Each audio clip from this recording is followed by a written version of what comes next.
function and the style of it. Okay, so there's a couple things. You get to be creative. That's the coolest thing about good lighting. And if you don't have good lighting, it really sucks, and it makes it hard to see. You know, sometimes if it's too hot. Do you know when I say it's too hot, what does that mean? It's like too warm. It's too bright. You know, it's too almost white glaring out, or else it could be too dark. What kind of interior problems could you foresee with your lighting issues with regard to your possible promotion? Depending on where you placed it, you could have too much shadow covering something important. Okay, so you might have too much shadow. Or you Okay. can be in a building like this where the lighting just makes everything look bad. Okay, let's Taylor, just stay right there. Let's all turn around and look at Taylor. What does Taylor have on today that's making her? Okay, she's got a hat. What are you gonna do? Okay, Taylor doesn't want to take. Sorry, I didn't mean to pick on you. Okay, Taylor doesn't want to take off her hat. What are you gonna do? Lighting from below. Okay, you're gonna. What's the problem with lighting from below? A possible problem. And it can blind the person you're Okay, another issue might be that you start to get a little bit of the Blair Witch, you know. So If you're really, really white like me, you're going to look even whiter. okay, one of the things that she does have going on for her, she's got a white shirt, so we could ask her to take. I usually don't advise when you have people in. By the way, when you have folks that you're going to be videotaping, make sure that they have. If they're going to have a white shirt on, make sure that they have a jacket. If she just had that white shirt on, it could do all sorts of things to your iris, so you don't want to have that. That, in this instance, Taylor, this might help a little bit. At least it starts to soften that up a little bit. This is not the room to be doing this in, but I'm going to try this. See, this is your Q&D. This is for my car. I'm at home and I'm going, I want to take a, you know, I want to get some of this done. Selfie. You know, see how nice see how that worked rather well for a quick and dirty kind of workaround? Okay. If you have something like a big poster board that's white, that might help too, but you can use this for more than just your car.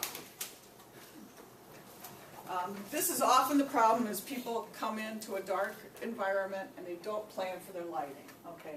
So like I said, if you decide, you know, hey Taylor, we're gonna videotape you on Friday, and Taylor shows up like that, you could possibly be in a world of hurt because you need to get her face somehow. You wanted to make your own using like tinfoil or something. I heard that was better to crumple it up a little bit so you don't get as much light reflected. Well, that's true. Same with this. This has dimples on it, you know, so you're not going to get that. But if you're looking for something quick that you didn't expect, you know, that's a workaround. Okay. And I think I'm done picking on you, Taylor. Okay. So you get to be creative. You know, those are things but you have to start looking when you watch movies or, you know, TV shows. I try to look for a couple different things. You know, it's usually not lighting because they're always really successful in the lighting. But I like to look at camera angles. So, you know, now when you're watching a movie, look at the lighting aspects of it and see what happens. Okay. So there's two types. The creative one that we just discussed a little bit about mood. Blair Witch Project comes to mind, for example, and then I have another one. And then just the standard base lights for, it's called, you want to illuminate so everybody can see what's going on. And there's nothing worse than just walking around in your house with your little iPhone and assuming that's enough light. So you need to plan for both of these. Okay, I actually brought one of these from the 50s. This is a light meter. It's called an exposure meter. What's kind of cool about this is the things that are in your book, this hasn't changed. Okay? So it's the 50s? Yeah, this is from the 1950s. And then it's got a little exposure meter. This is much more advanced than we need to be getting, but you could put this up to your subject and try to, you know, read it. So I'll just pass that along. And then the book talks about all the different types of features like that's in your book. Reflected versus incident lighting, the trident, darkest or lightest object method, you know, so where do you try to take the temperature of the light? All sorts of interesting little things. Principles of exposure. Of course, this is about, you know, opening up the iris. So, Okay, so that goes back to color temperature. And the contrast ratio, how's that, do you have any idea how that's important in lighting? What are we looking for? Basically, you want to look for one thing not to stand out over another. You want it to be, like I said, you don't want to have like a really pale person just standing out and blinding on a darkened set or anything You like don't that. want them washed out, you know, a light person or a dark complected person, you don't want them, you know, washed out in any kind of way. So the consistency of the intensity, that's when you have that, this basic kind of lighting, the base light.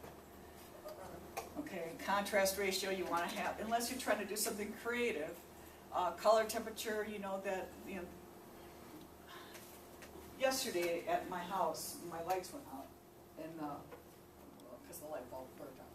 So I had to replace it, and I replaced my floor with something that was really blue. So now my utility room looks like I could operate in there. It's just that bright and that sterile and stuff like that. So you have to make sure that, you know, you have the color temperature that you're trying to create, and that you know what you're trying to showcase. All right, here's the interesting stuff. So not only can you define stuff, I think the book shows you, you know, if you only have one light going this way, what's going to happen is they get too dark on that way, on the opposite side. It's kind of like the moon, you know, the dark side of the moon. I'm going to show you a little bit about film noir, and that's a genre. Has anybody ever watched old detective shows from the 40s and the 50s, maybe the 30s? Those are great. Those are great for Even the 80s, the Mike Hammer. photography. Oh yeah, it's probably a mock-up. Well, it was a tribute. You know, they're great for a variety of reasons. The camera angles, you know, the lighting's fantastic, all those types of things. So we're going to watch an explanation of lighting film noir, and then we're going to watch a couple clips that I have.